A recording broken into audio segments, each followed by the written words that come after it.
Baik, di sini adalah dokumentasi dari diskusi kelompok kami.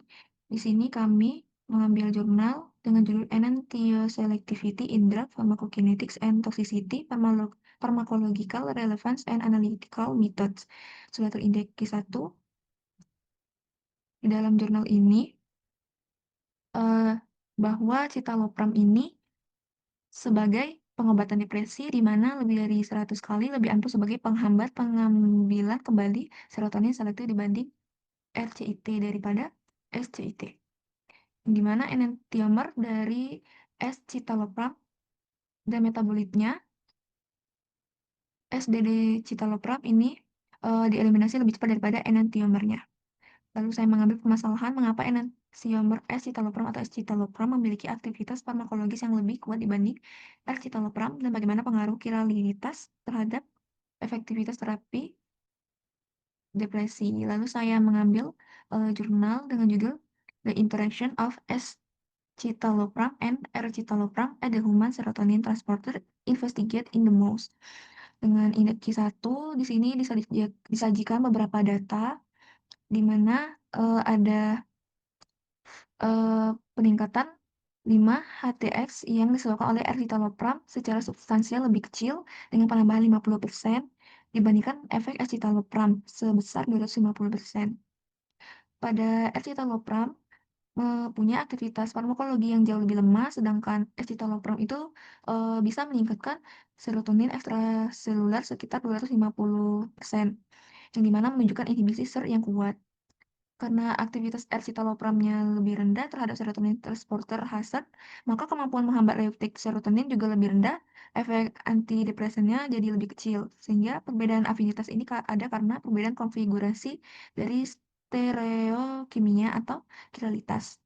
Ini adalah data dari R-citalopram, ini adalah S-citalopram.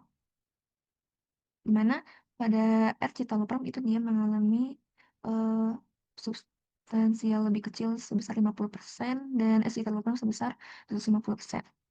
Lalu di jurnal ini juga disebutkan bahwa pada manusia metabolisme yang lebih lambat menghasilkan kadar plasma R-citalopram setidaknya 2 kali lipat lebih tinggi dibanding escitalopram setelah pengobatan kronis, di mana escitalopram ini punya afinitas 50 kali lebih tinggi terhadap transporter reuptake serotonin manusia dibanding escitalopram.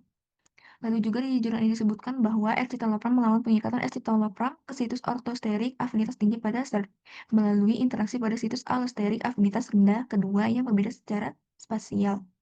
Kelebihan dari escitalopram ini yang tidak berlabel, dia menghambat bukan mempercepat melainkan disosiasi escitalopram berlabel 3H dari pengikatan satu molekul escitalopram ke situs allosterik, memungkinkan molekul escitalopram kedua untuk mengikat lebih kuat ke situs ortosterik, sehingga menyebabkan penghambatan SERT yang lebih lengkap dan aksi antidepresan yang lebih baik atau lebih cepat. Lalu juga di jurnal ini menyebutkan bahwa escitalopram itu tidak menghambat inhibisi escitalopram terhadap H-SERT TWT justru sedikit meningkatkan 5 HTX baik sendiri atau ketika ditambahkan escitalopram. Escitalopram ini mengikat H-SERT dengan afinitas yang lebih rendah daripada escitalopram dan peningkatan 5 HTX ini lebih jelas diinduksi oleh escitalopram, mencerminkan peningkatan afinitas terhadap escitalopram. Lalu saya menemukan jurnal lagi dengan judul Escitalopram Functionally Antagonist Escitalopram in vivo and in vitro Evidence for Kinetic Interaction and the Serotonin Transporter dengan indeks Q1. Data ini menunjukkan efek potensiasi menunjukkan perilaku yang diinduksi 5HT oleh prekursor 5HT, 5HTP yang digunakan sebagai ukuran penghambatan reuptake 5HT. Yang mana diharapkannya itu R dan S-citalopram ini sangat kecil atau bahkan tidak ada. Namun ketika S diberikan bersamaan dengan S-citalopram pada 2 mg yang ini, escitalopram itu mengalami penambahan sebesar 3,9 mg escitalopram, lalu terjadi penurunan efek escitalopram yang signifikan secara statistik pada gambar ini. Sedangkan escitalopram yang diberikan bersama dengan fluoxetine yang ini, gambar ini, dia terjadi peningkatan yang diinduksi fluoxetine signifikan bergantung pada dosis diamati, di mana perilaku antagonis R-citalopram tidak meluas ke fluoxetine, tetapi spesifik untuk R-citalopram. Lalu di jurnal ini disebutkan bahwa pemberian bersamaan berbagai konsentrasi R-citalopram dan S-citalopram menghasilkan penghambatan arus yang dipicu 5-HT lebih rendah. Keduanya mengikat populasi atau keadaan konformasi hazard yang berbeda. S-citalopram mengikat hazard secara irreversibel atau menginduksi keadaan penghambatan transporter yang berlangsung lama.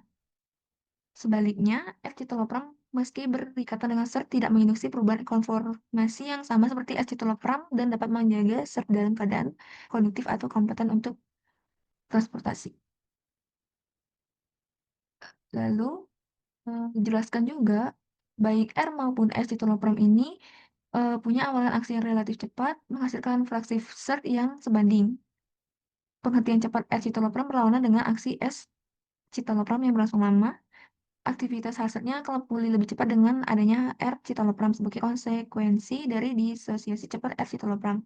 Kemudian aksi R-citalopram yang bertahan lama tidak hanya disebabkan oleh pengikatan afiditas tinggi ke hazard, tapi pengikatan ligan dapat menginduksi perubahan konformasi yang akan menyebabkan SERT yang bertahan lama. Kesimpulan dari jurnal ini bahwa R dan S-citalopram ini berinteraksi dengan hazard secara antagonistik mengakibatkan penurunan efikasi S-citalopram yang sebagian dijelaskan oleh interaksi kinetik kedua enantiomer dengan SERT. Selain itu, S-citalopram menginduksi keadaan inhibisi transporter yang berlangsung lama yang dilemahkan oleh pengikatan R-citalopram ke SERT.